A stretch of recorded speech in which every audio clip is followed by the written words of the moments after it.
Don't get talking sexy in here. That's bedtime talk. Touching your trinkets.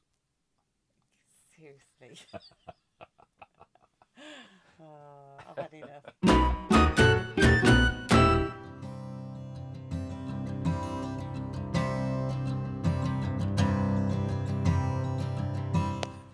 So I've decided to come down and do a little bit of DIY on the boat, and then found out that there's actually some steam trains coming through. So that's a great opportunity to come and sit in the sun and watch a couple of chuffs coming through.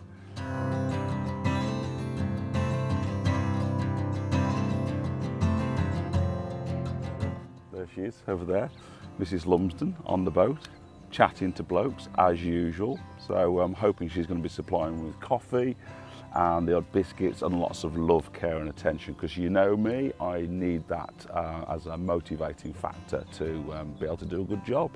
So I'll try my best.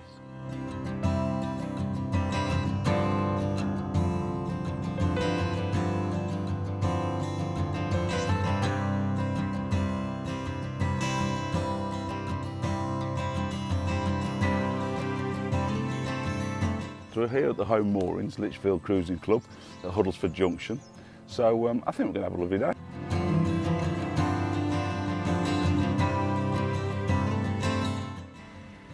So that's John down there. He hasn't stopped moaning yet about us standing here watching trains.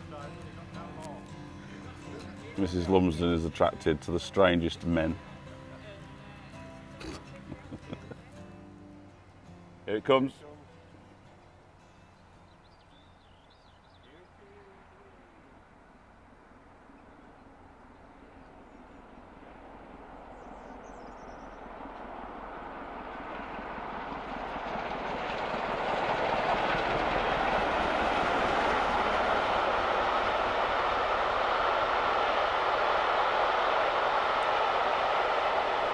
And then here she is later in the evening on her way back from Manchester. Not quite as stunning as when in the sunlight earlier, but still a beautiful beast.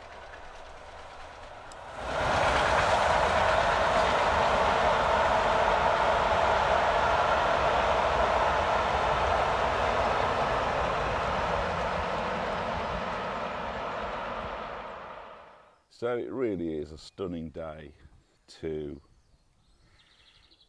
mend one's chimney.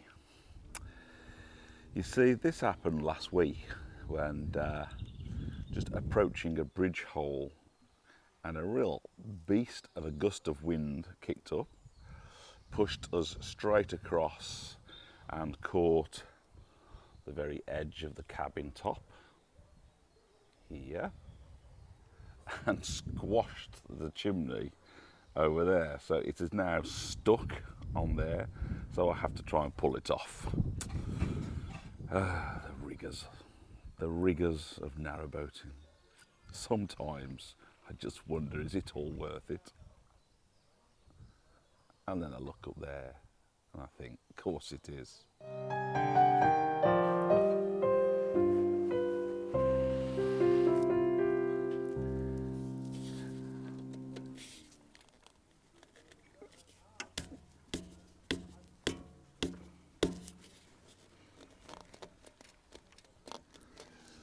So the other thing it actually did is because it pushed this, there's a stub of the chimney comes out obviously through the roof, and it's cracked the sealer because obviously it put it under a lot of pressure.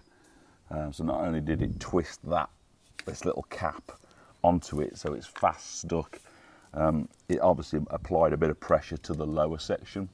And it's actually forced a bit of a crack in the sealant, so I'm going to have to reseal that. Otherwise, we're going to have some water coming in. First thing is to do is how do I get this off without causing any more damage, because it is just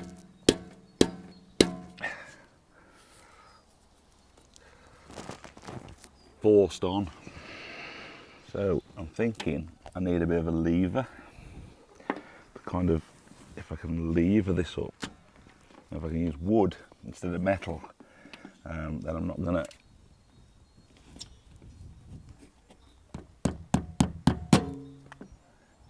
Yes. Yes. Success. It's never been a great fit. It's always been a bit too tight, this chimney has. It might have actually done it a favour.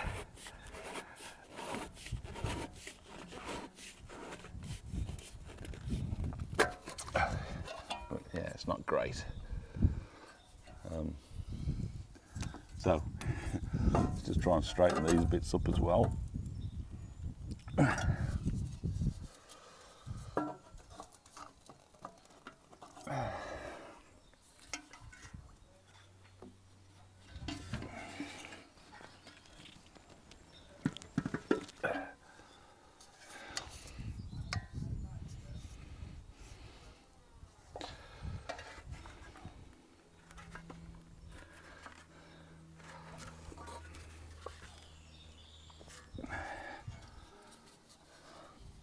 That's not bad. It's better than it was. But no, I couldn't even blame anybody else for this. This was me. Definitely got a strange. It doesn't fit well on there. That's it. That's got that done. So yes, this is the wonderful Coventry Canal, Huddlesford Junction. You'll have seen it before. I haven't seen many boats today actually. So well, there's one or two starting to knock about. It's a beautiful day, so I expected quite a few more.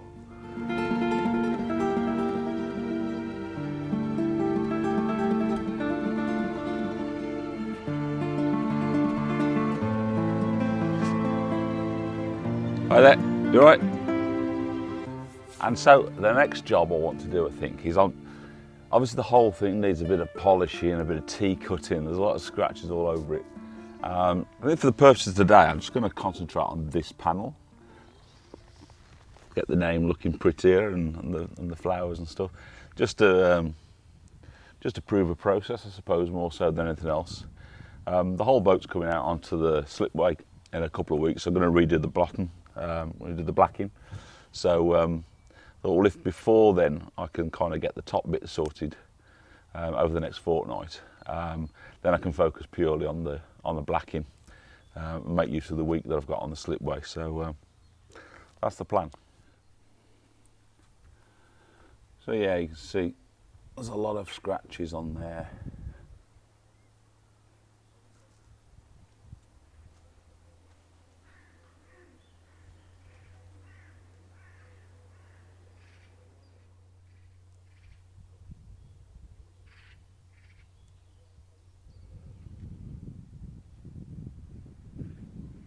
Now I also have a bit of a dilemma. Obviously the blacking is below that rubbing strip there all the way along, but this blue section here also gets quite a lot of damage, and so there's a question at the moment as to whether I then paint this black up to the gunnel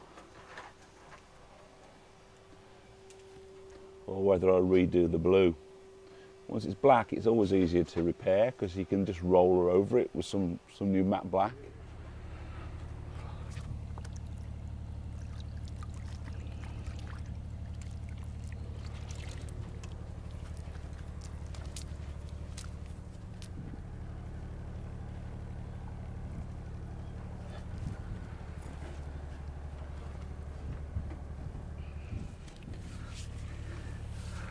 So yeah, I just wanted to lose all the surface dust and stuff that was on it, so I can see what I'm working on, see whether I can get rid of some of these scratches now, and get it polished up a bit. Battle scars.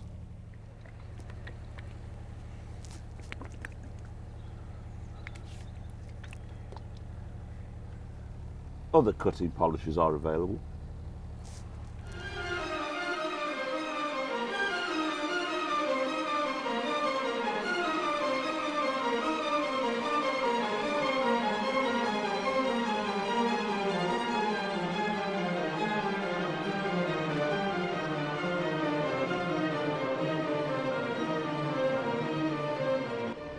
see some scratches there,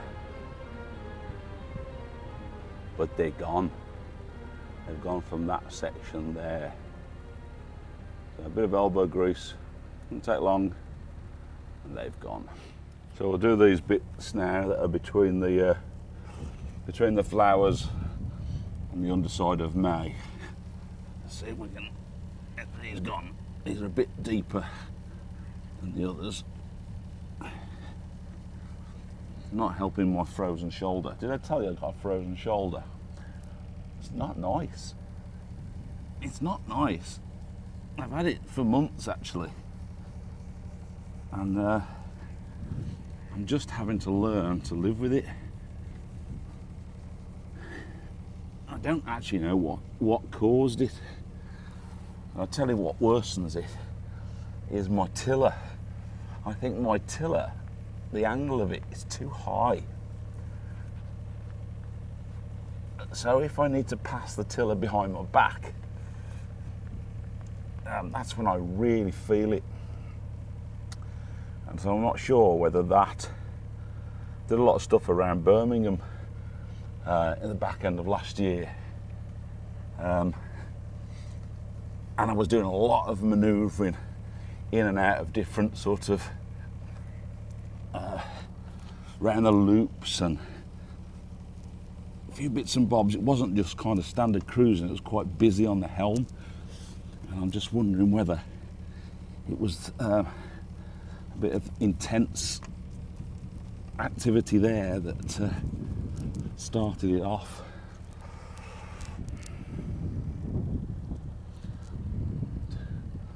I'll do the bit above and then I can polish it all up together and see what we've done. I mean, this blue tea cut, it does stain your paler colours, but that'll soon polish out itself. I'm not sure whether this blue tea cut is a bit of a gimmick. I'm not sure that it gives you anything. It might hide things more so than cut things, which is not really what we want, is it? We don't want it to look good today and all the scratches are back there tomorrow when the pigment has dried out or washed out. That is an awful lot better.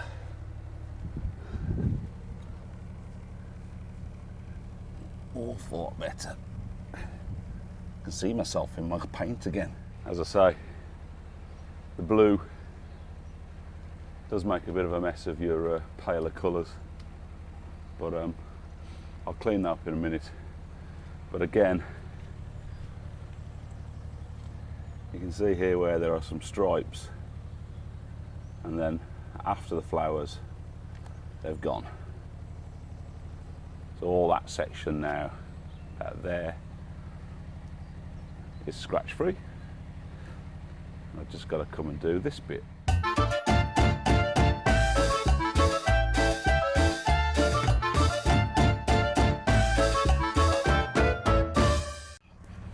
Stick my tongue out when I work. Anybody else do that? Like that? Why do we do that?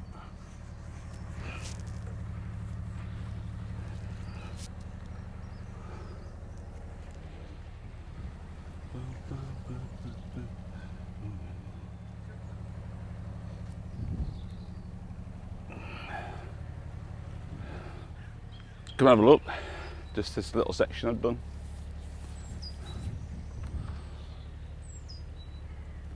Come on, princess. Just wee May, really. So I've done that section. So you know all these, all that. It's kind of got. You look hard enough, you can sort of see them, but it's got rid of most of it, hasn't it? What have you been doing? Just used a bit of tea cut and then.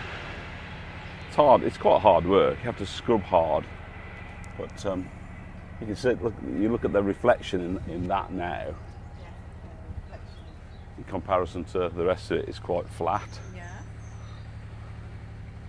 So this goes to show, just a bit of elbow grease, and up it comes. Where'd you get elbow grease from? Chandler's. I might as well do this side, hadn't I? I think so. Really? So, an hour and a half later, I'm really quite pleased now with that. Got a nice lustre on it again now, and doesn't look so flat. Far less of the striping from where the branches hit it. So, yeah, an awful lot better than it was. Just obviously still got a lot of this to deal with down here, but I'm pretty sure when that goes up on the slipway I'll be blacking up to the gunnels there, and I think from then on it's always going to be an easier repair. Just a bit of matte black, and then I can use a roller on that going forwards. So yeah, she's looking lovely out in the sun now. So, and my arm is dropping off. How's it going, Mrs. L? What book are you reading? Lee Child, Better Off Dead, one of Mrs. Lumsden's favourite authors, Lee Child. Is that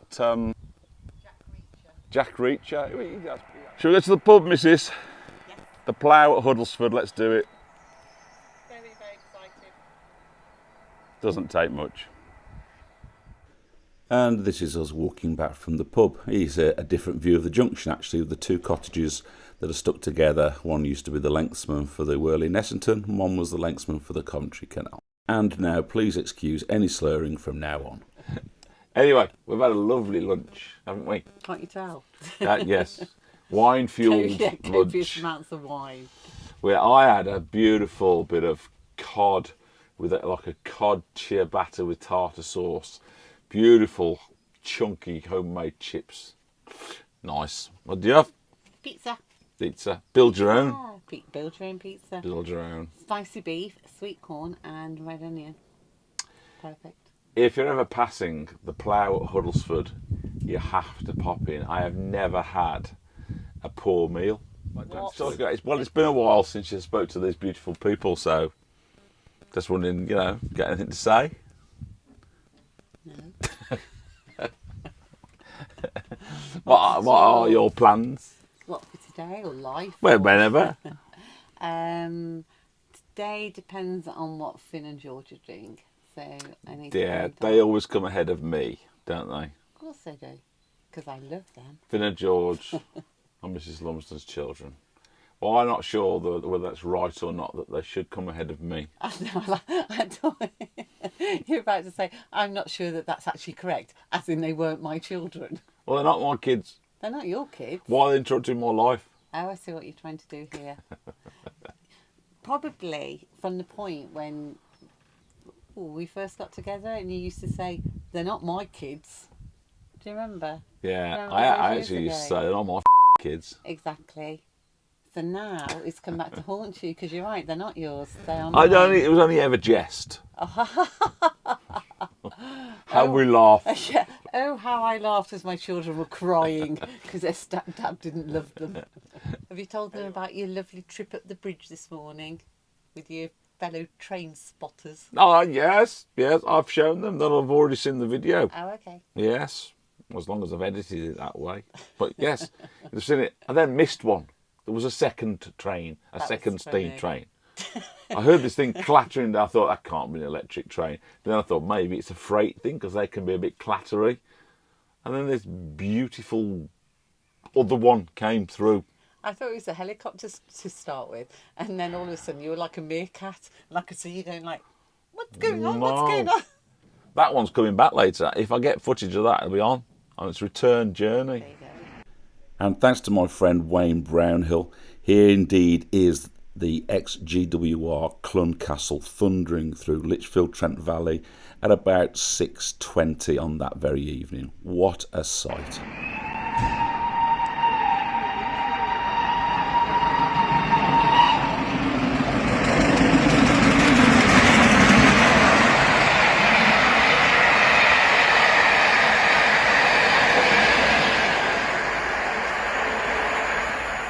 Right. However, when you were up on the bridge today, the copious amount of people taking the mickey out of you guys that were on the bridge waiting for Good. the train. Let them take it, because they're boring, aren't they? Why would you want to do that? Why would you want to pour scorn on somebody else's interest? If it's not interested in you, walk on. Trot Bye. on. You don't have to sit there and comment with vitriol. Yeah, okay. Yeah, so that shut her up. It has actually. Yeah, because I'm right. No, you are. They're the values that you preach to me. If you've got nothing nice to say nothing at all. Yeah, who is it that says something like, "Blessed be the man Jesus. that has nothing to say, does not spend worldly evidence of the fact." What? I have no idea. I've got it written down. You've because- probably heard it No, on Boston Legal or some crap literally like not. that. I've got some of my favourite sayings written down here. Let me try and find them for you, because I'm sorry. This YouTube channel of mine, when I set out doing this a couple of years ago, I had here you are. Here you go. these great intentions to sort of make quite a dynamic channel, quite light and stuff. I thought, the introduction of Mrs. Lumsden might actually bring a different dynamic to it. God. Sorry? That's okay. I'll just save them here because of my memory. The menopause impacts my memory, so I have to write things down here.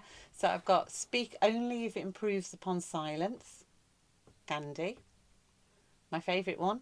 Never tell your problems to anyone because 20% don't care and 80% are glad that you've got them. And my final one, which was the one I was trying to say earlier. Right. Blessed is the man who, having nothing to say, abstains from giving us wordy evidence of the fact. George Eliot.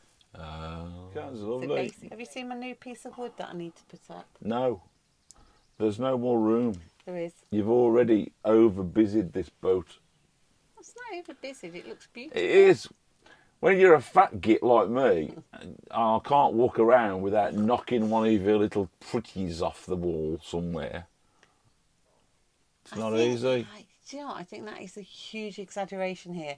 All of my pretties are flat against the wall. So I thought you were going to say it's a huge exaggeration that I'm a big fat bloke. No, you are a big fat bloke. But unless you're sticking your arse out and smearing it across the side of the boat, there is no way that you're going to hit any of my pretty trinkets. Yeah, it's a wonder your nose doesn't catch any of them. Your nose is bigger than my arse. Where's that come from? I'm just a return salvo. This is what if you're going to criticise me, you got to expect a little bit back, a bit of retaliation. Well, I'm just supposed to stand here and take it. No, I wasn't criticising your I'm weight. not your typical man, I wasn't who criticising. stands there being blasted by his wife. I wasn't criticising your And weight. there's another thing as well. All I was trying to say is that you were pontificating, saying that were touching every single bit of my trinkets, and I was saying, unless you are really sticking Don't your get arse talking out, sexy in here. That's bedtime talk. Touching your trinkets. Seriously.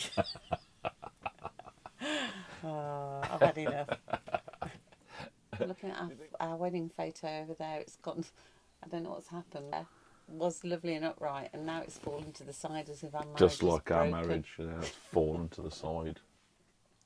Don't care about what. Your ex-husband's a very nice man. He's very nice. I just think it was all my family and friends were like really. If you like kind of like- flat-footed vegan midgets.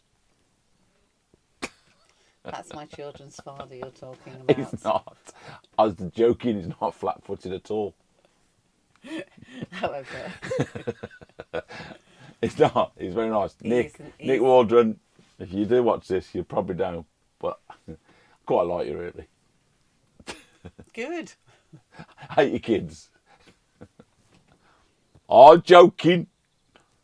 Not funny. I'm joking. You shouldn't let me drink at lunchtime. No, I'm not. This is what happens. I'm not in the future. I get all obstropolous. What? I don't know what it means. Google it. I'm going to in a bit. Obstropolis. There'll be a caption on this video that says obstropolous, beautiful sunset or something. I don't think so. I know it's not. No. So, Oh, I thought we'd finished. we have. I've just come back into here to do the final. You have to do a finale. No. So, ladies and gentlemen, thank you for watching Narrowboat Natterings week after week after week after week. I do really appreciate your following us, and your support is it really means an awful lot to us. I really do appreciate it, don't we, Mrs. Lumsden? Yes, we do. Don't ignore what she says. We do appreciate your support. Thank you very much. Where did Father Christmas suddenly arrive from? That's not Father Christmas. That was No, if I did Father Christmas, support. I'd be... Hello. Yes, thank you. No, that's Prince Charles.